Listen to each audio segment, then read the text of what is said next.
Recep diyenleri 3 harften teşkil oluyor. Ri rahmetullahi azze ve celle. Hudayın rahmetinden ibaret. Cim cudullahi taala. Huday Teala'nın cudinden, cömertlığından alamet. Elba berrullahi taala. Der diyen Hudayın yaşlılığı. Hudayın yaşlılığından ibaret. Ayın başından ta ayağına çelli, Hudayın rahmeti geliyor, azabı yok. Cömertliği var, hiç kıskançlığı yok.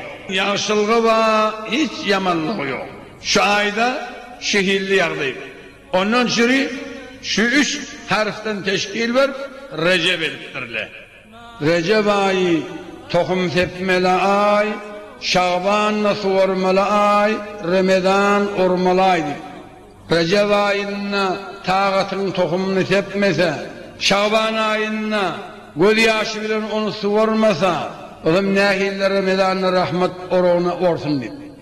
Recep ayı bedeni paklaya, Şaban ayı kalbi paklaya, Ramazan ayı ruhu paklaya. Recep yapraklayan ay deyiptir. Adamın sevabı yapraklak öğreyen. Şaban'la meyvelayan ay, insanın sevabını. Ramazan'la o meyve pişip yıkılayan ay.